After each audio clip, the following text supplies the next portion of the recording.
지난 22년 이후에 한국교회에 대한 연구 발표회 또 모임을 통하여 코로나 이후에 비기독교인이 기독교에 대해서 얼마나 신뢰하고 또 긍정 또는 부정적인 감정이 있는가 조사했는데요. 첫 번째로는 비기독교인의 85%가 기독교에 대한 부정적인 감정을 표현했습니다. 근데 코로나 전에는 사실 85%까지는 아니었거든요.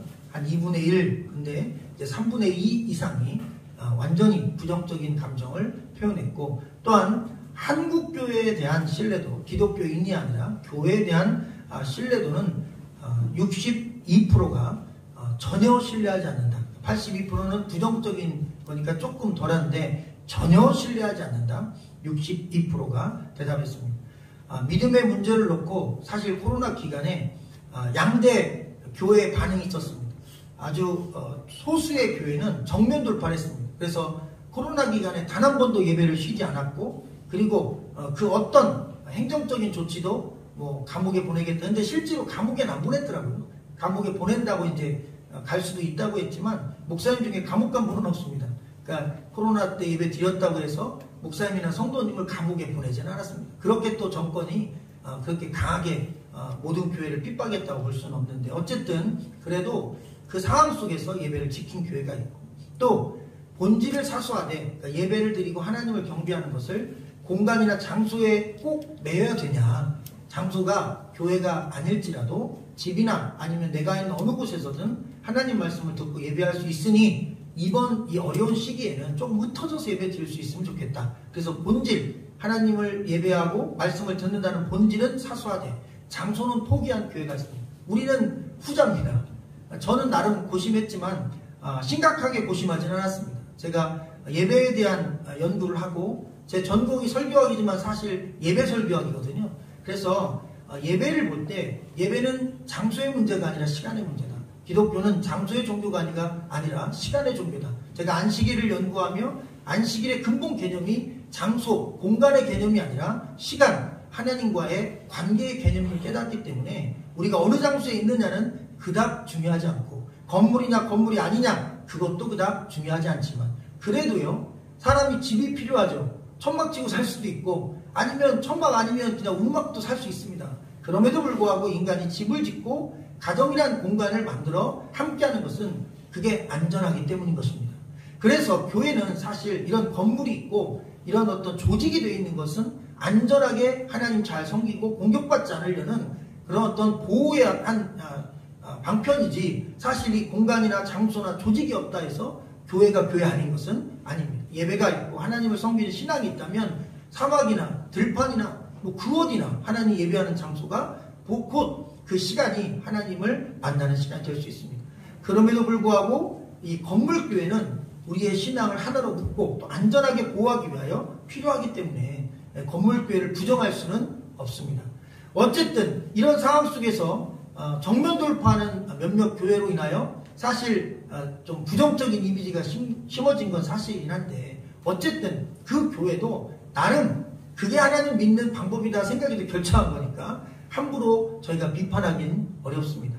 어쨌든 이런 평판이라는 것, 기독교나 교회나 또 교회 다니는 사람들에 대한 평판이라는 게 오늘날 따갑습니다. 좋지 않습니다. 어디 가서 목회자다, 또 어디 가서 뭐 교인이다 말하기가 쉽지 않아요. 근데 오늘 성경의 주인공은요 백부장인데, 우리나라로 얘기하면은 한 중대장, 뭐 대대장 요런 사이 좀 계급 정도인데, 평판 좋은 그리스도인 한 사람이 오늘 성경 말씀의 주인공으로 나옵니다. 권력이 있고 사회적 강자고, 그 군대가 지배하던 시절에 장교라는 것은 상당한 파워죠. 지금 뭐 대위나 소령은 사실 힘이 별로 없잖아요. 군에서나 목에다 힘주지, 나오면 우리 민간인보다 사실 힘이 약합니다. 민간인 못 건드립니다. 근데 그때 당시에는 군인이 가장 강력한 파워가 있던 시절이었습니다. 특히 그 당시 연도로 보면 AD 44년경인데, 역사적으로 살펴볼 때 AD 44년경 오늘 나온 이 가버나움이나 또 이 그 근처 일대에는 사실 로마 군대가 철수한 시기이기 때문에 이 백부장은 로마의 백부장이 아니라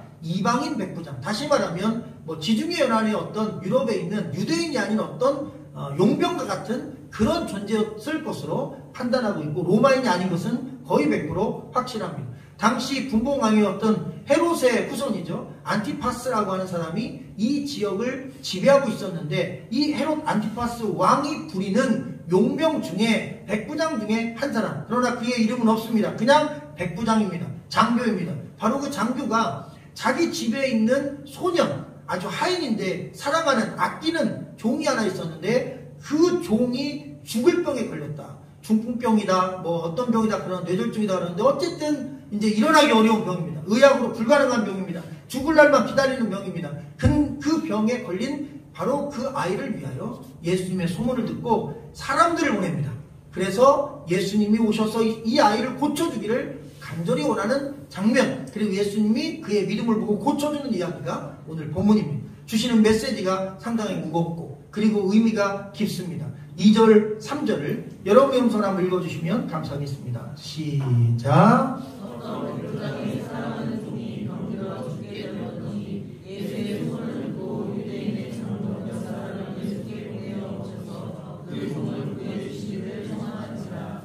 아멘. 여기 백부장의 사랑하는 종이라고 했습니다. 그 말씀을 보다 보니까 이 백부장이 사랑하는 종이라는 말이 사실 맞지 않습니다. 그 당시에 주인이 노예를 사랑한다? 그건 뭔가 좀 잘못된 거죠. 남자 주인이 여자 노예를 사랑한다? 불륜이죠. 근데 그 당시 군인들은 남자 군인이 남자 어린아이를 어떻게 보면 동성연애해서 사랑하는 경우가 많았답니다. 그래서 이 백부장이 이 아이를 동성연애로 사랑하는 관계였다라고 주장하는 동성연애를 합법화하려고 하는 사람들이 이 본문을 사용합니다. 사랑하는 종, 이것을 에로스적인 걸로 분석한 것이죠. 그리고 실제로 그렇게 유추되는 헬라어가 쓰였습니다.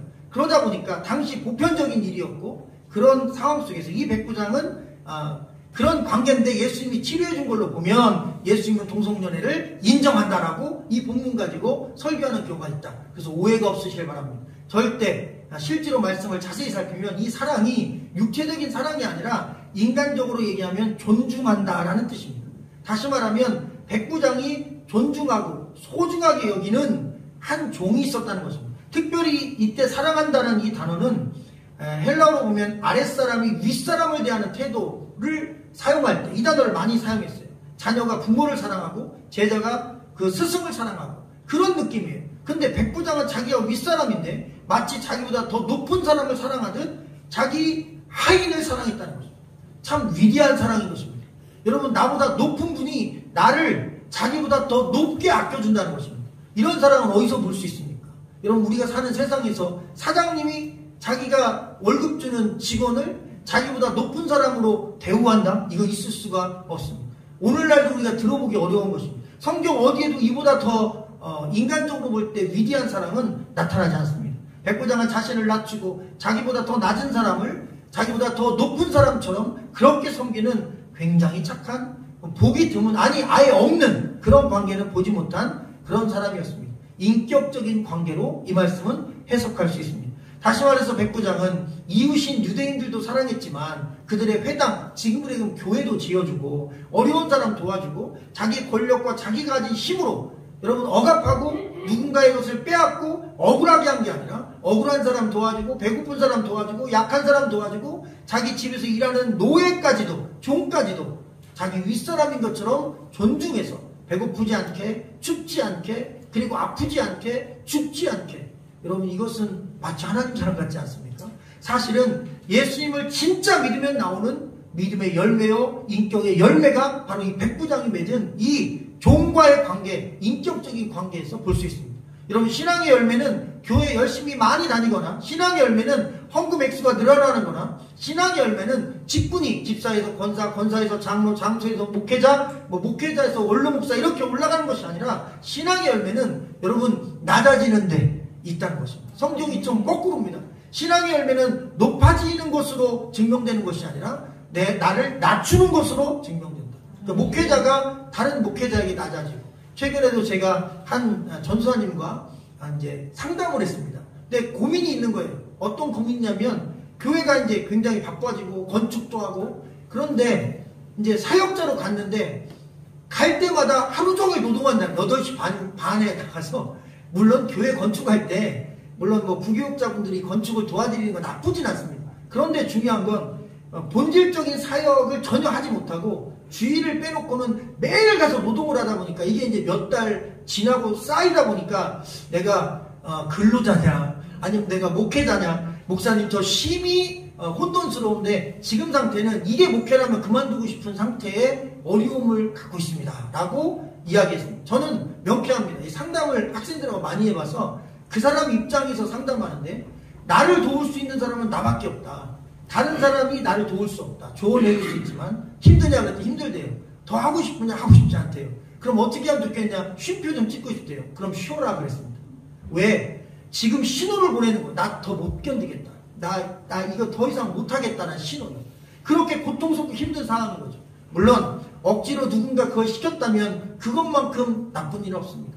여러분 교회라고 해서 다 모든 교회 안에서 일하는 사역자들을 잘 대우하진 않습니다. 때론 이렇게 자기가 원하지 않는 일을 억지로 하고 힘들어 죽겠는데도 사인을 보내도 그 일을 계속시키는 경우가 있습니다. 여러분 일반 사회는 어떻겠습니까?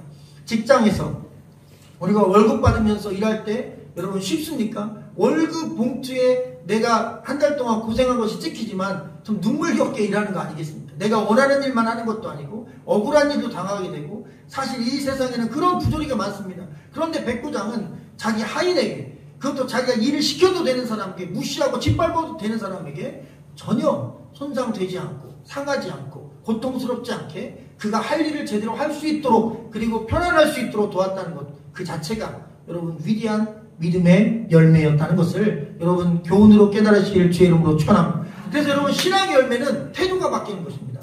어떤 태도냐면 여러분 사람을 대하는 태도입니다. 성경을 연구하고 살필 때 예수님께서 약자를 대하고 병든 자를 대하고 사회적으로 욕먹는 죄인을 대하는 그 태도를 보면 상당히 여러분 따뜻합니다.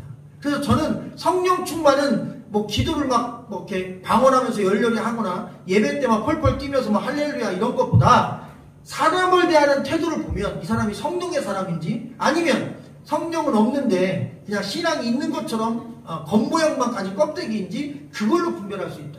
마태복음 5장 16절에 이 말씀이 있습니다. 이같이 너희 빛이 사람 앞에 비치게 하여 그들로 너희 착한 행실을 보고 하늘에 계신 너희 아버지께 영광을 돌리게 하라. 아멘. 너희는 세상에 빛이라 말씀하시고 다음 절에서 이렇게 말씀하시는 것입니다. 그 빛은 너희의 착한 행실이다. 세상에 너희의 착한 행실로 그리스도인으로서 빛을 비춰라. 그럼 그 착한 행실, 그 빛을 보고 하늘에 계신 너희 아버지께 믿지 않는 자들과 믿는 자들과 가족들이 영광을 돌릴 것이다. 할렐루야. 여러분 믿음의 열매, 신앙의 열매는 교회 안에서 어떤 봉사를 많이 하는 것보다 내 삶의 자리에서 가족관계나 대인관계나 나보다 못한 사람과의 관계 속에서 착한 행실로 맺어지는 열매임을 오늘 말씀은 확실하게 못 받고 있습니다.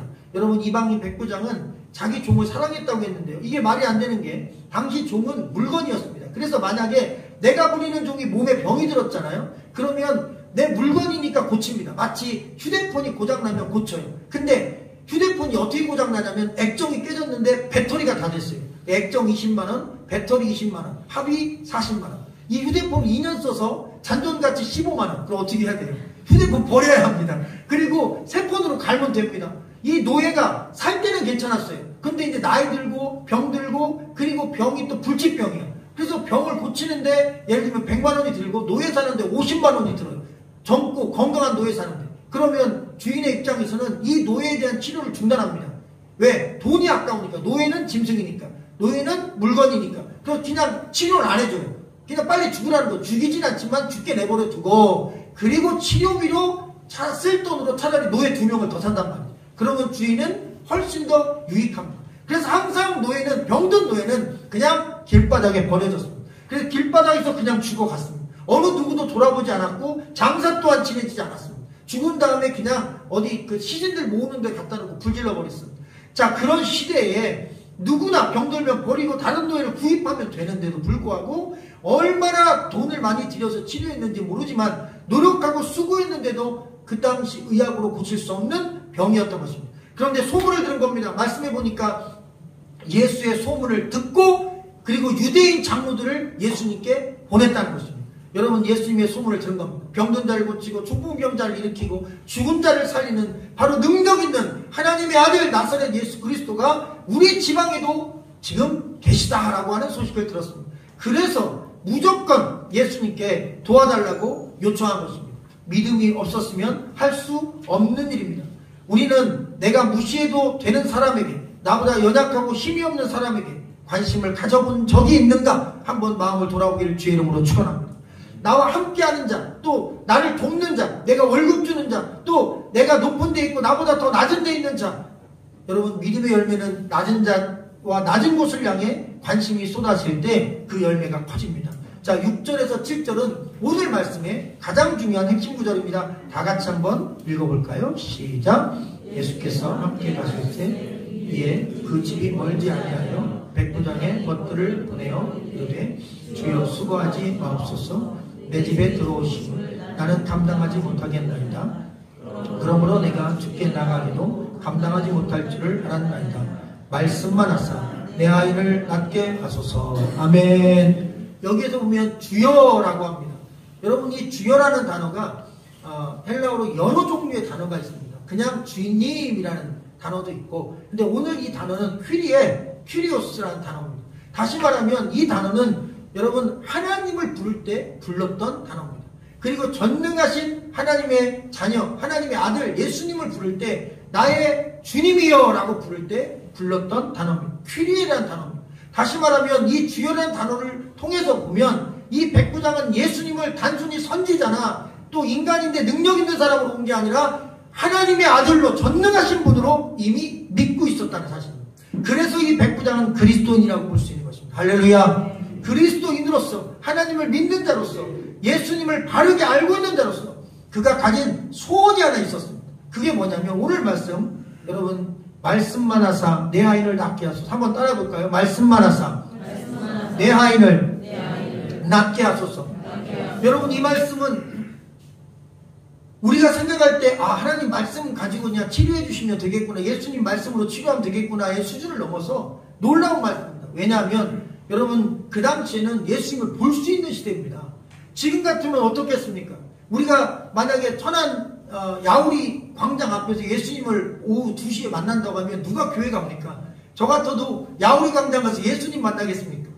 여러분과 함께 가겠습니다. 예수님 야우리 광장에 순회전도 중에 오셨다. 그럼 오늘 다 거기 가야죠. 제가 지난주에 광고했을 겁니다. 아마 미어 터질 겁니다. 천안시에 있는 기독교인들이 전부 다 거기서 다 예수님 만나고 옷이라도 만져보고 어떻게든 예수님과 막 말이라도 섞어보려고 할 겁니다. 이 백부장은 그렇게 예수님을 볼 수 있었습니다. 자기 집에 오고 계셨습니다. 그런데 예수님을 직접 보는 것보다 그냥 주님 말씀만 주세요. 그런데 이 말씀이라는 단어를 영어에서 보면 word라고 되어 있습니다. 하나의 단어입니다. 이것을 원어에서 보면 한 말씀만 달라는 거예요. 말씀 하나만 달라는 거예요. 나는 그 말씀 하나로 충분하다는 거예요. 할렐루야. 예수님이 직접 오실 필요가 있겠습니까? 전능하신 하나님이 직접 뭘 움직이십니까? 하나님 그냥 말씀만 주세요. 나는 그 말씀만 붙잡겠습니다. 할렐루야. 여러분 오늘날은 근데요 예수님 볼 수 없는 시대입니다. 그러면 지금은 더더욱 우리에게 이 믿음이 필요합니다. 할렐루야. 2000년 전에 백부장의 고백은 사실 예수님을 볼 수 있는 시대였지만 그는 한 말씀 한 말씀만 구했습니다. 그런데 2000년 이후에 지금은 여러분 우리는 한 말씀밖에 구할 수 없습니다. 여러분 말씀을 구하는 거예요. 할렐루야. 로또 1등을 구하는 게 아닙니다. 복권 당첨을 구하는 게 아닙니다. 그리고 이 세상에서 내가 무언가 잘 먹고 잘 살 걸 구하는 게 아닙니다. 교회에서 우리가 원하는 건 한 말씀이에요. 아멘. 그 한 말씀이 있다면 우리는 그 교회에서 더 이상 불편할 게 없는 겁니다. 우리가 원하는 거 한 말씀만 하나님 내게 주시옵소서. 성 어거스틴이 사실 원래는 성스럽지 못한 어거스틴이었습니다. 그는 아주 좋지 않은 생활을 했습니다. 그래서 술 취하고 방탕하고 혼전에 아이를 갖고 또 출산하고 헤어지고 막 이런 막다른 인생이었어요. 지금 얘기하면 마약도 하고 막 하여튼 망가진 인생이었어요. 그러나 그에게 어느 날 로마서 13장 13절 말씀이 그에게 워드 한 말씀으로 다가온 거예요. 그가 그렇게 방탕하고 있을 때 하나님이 그에게 말씀을 딱 한 구절 주셨어요. 낮에와 같이 단정히 하고 방탕하거나 술 취하지 말고 음란하거나 호색하지 말며 다투거나 시기하지 말아라 오거스티나 라고 하는데 그 말씀이 가슴 가슴에 잘 박힌 못처럼 심령과 골수와 관절과 모든 것을 찔러 쪼개로 박힌 거야. 아멘. 한 말씀이 바뀌었어요. 낮에와 같이 단정히 행하라고, 호색하지 말라고, 방탕하지 말라고, 음란하지 말라고, 다투거나 시기하지 말라고. 내 아들 어거스틴아, 이 말씀을 가슴에 새겨라. 로마서 13장 13절 말씀을 주셨어요. 그가 그 말씀을 영혼으로 만나고 가슴에 심장에 그 말씀에 꽂히고 나서 그 한 말씀을 만난 후에 어둠의 일을 벗고 빛의 옷으로 갈아입고 무려 죽을 때까지 34년 동안 주와 동행했습니다. 할렐루야. 여러분, 한 말씀이면 족합니다. 내 인생과 내 삶에 한 말씀을 주시옵소서. 연초가 되면 교회에서 텐트 치고 제가 장막 기도를 하는데 지난 일주일 동안 기도를 했어요. 제가 올해는 날씨를 봤습니다. 작년에 실수했어요. 영하 16도, 영하 10도에서 16도인 기간에 열흘 동안 교회에서 기도한다고 저 유아실에서 텐트를 쳤는데 너무 추워서 5일 만에 접고 나머지 5일을 봄에 했지 않습니까? 그래서 올해는 5일로 줄이고 대신 날짜를 이제 결정하기 전에 날씨를 봤어요. 근데 이번 주가 지금까지 월화수목금이 영하 10도 이하로 그닥 춥지 않더라고요. 그래서 그렇게 춥지 않게 올해는 잘 기도했습니다. 첫날 하나님께서 말씀을 주셨습니다. 저에게 이 본문은 미리 정해놨기 때문에 저도 하나님 이번 기도에 한 말씀 주세요. 근데 첫날 주셨어요. 그게 바로 아까 읽었던 마태복음 5장 16절입니다. 하나님, 제가 목회 사역을 하는 동안 일평생 우리 교회가 붙잡고 갈 한 말씀만 주세요. 마태복음 5장 16절. 영적인 5.16 혁명이라고 누가 말하더라고요. 이같이 너희 빛이 사람 앞에 비치게 하여 그들로 너희 착한 행실을 보고 하늘에 계신 너희 아버지께 영광을 돌리게 하라 라고 하는 말씀. 우리 교회 모토가 될 것입니다. 예수 잘 믿는 성도, 그리고 착하게 살아가는 성도. 여러분, 이 두 가지 기준이면 족합니다. 신앙생활 복잡할 거 없고 성경 공부 대단히 할 거 없습니다. 예수님 잘 믿고요. 그리고 선하고 착하게 살고, 오늘 백부장처럼 여러분 신앙의 열매는 높은 곳으로 올라가는 게 아니라 내 마음을 낮은 곳으로 낮추는 데 있다고 했잖아요. 나보다 더 연약한 피플들, 나보다 권력이 없는 자들, 나보다 힘이 없는 자들이 어떤 고충과 아픔과 어려움을 갖고 있는지, 여러분 담임 목사님이면 교회 전도사님, 또 전임 부목사님도 좋지만 파트 전사님들, 그런 분들이 어떤 고통을 겪고 있는지, 예를 들면 같이 일하는 직장에서 있으면 사장님이 직원들의 고통을 살펴보고 그러면서 서로가 살아가며 위해주며 갈 수 있다면 그보다 위대한 그런 관계는 없을 것이다. 사랑의 관계가 중심이 되는 우리 인생의 걸음을 살아가는 그런 성도와 교회가 되기를 주님의 이름으로 간절히 축원합니다. 앞으로 우리 교회 메시지 안에서 주님과의 영적인 관계와 사람과의 인격적이고 좋은 따뜻한 관계를 맺는 것이 두 개 기둥이 되어 말씀으로 전하고 가르쳐지게 될 것을 여러분 기억하기를 주의 이름으로 축원합니다. 외우기도 좋아요. 마태복음 5장 16절. 영혼의 영적인 혁명의 날입니다. 여러분, 이 말씀이 저와 여러분의 가슴에 새겨지기를 주님의 이름으로 간절히 축원합니다. 마지막으로 9절과 10절 읽어볼까요? 시작. 예수께서 들으시고 그를 놀랍게 여겨 돌이키사 따르는 무리에게 이르시되 내가 너희에게 이르노니 이스라엘 중에서도 이만한 믿음은 만나보지 못하였노라 하시더라. 보내었던 사람들이 집으로 돌아가매 종이 이미 나 있더라. 할렐루야. 아멘. 이스라엘 중에 이만한 믿음을 만나보지 못했다. 이걸 가장 번역이 잘 됐다는 영어 성경이 킴 제임스 번역입니다. 그래서 극단적인 교단, 침례 교단 중에는 말씀 보존학회라고 해서 킹 제임스 번역의 한글 버전 또는 영어 버전 성경을 쓰지 않는 모든 교회를 이단으로 봅니다. 저희가 이단입니다. 킹 제임스 번역을 쓰지 않는 분들의 입장에서는 우리가 NIV나 RSV나 NSUV나 하여튼 다양한 버전을 한국말로 번역해서 보는 우리 개정개혁 성경을 보는 우리는 그들이 말할 때 이단이라고 하십니다. 사실 조금 과하긴 한데 사실 그런 이유가 있습니다. 사실 영어 성경을 통틀어 킹 제임스 번역이 오류가 가장 적기 때문에 그 사실 자체는 틀리다고 말할 수는 없습니다. 하지만 여러분, 성경을 번역하는 과정에 나는 오류 몇 가지로 인하여 이단이다 아니다 말하기는 서로 그러지 말았으면 좋겠습니다. 어쨌든 킹 제임스 번역이 워낙 정확하게 원어에서 따왔으니까요. 이 믿음에 대한 이 말씀 말이죠. 이만한 믿음을 만나보지 못했다. 이만한 믿음, 그게 so great faith라고 되어 있습니다. 다시 말하면요, 그냥 이만한 믿음이 아니에요. so great faith, 위대한 믿음인 것입니다. 그러니까 킹 제임스 번역을 한글로 번역하면 이것을 이만한 믿음이라고 번역하지 않고 한글 번역에는 그렇게 위대한 믿음 이렇게 번역하는 거예요. 나는 그렇게 위대한 믿음을 이 유대인 중에 본 적이 없다. 예수님 그렇게 얘기하십니다. 여러분 그냥 믿음이 아니라 위대한 믿음인 것이에요. 할렐루야. 그럼 그 위대한 믿음이 어떤 믿음입니까?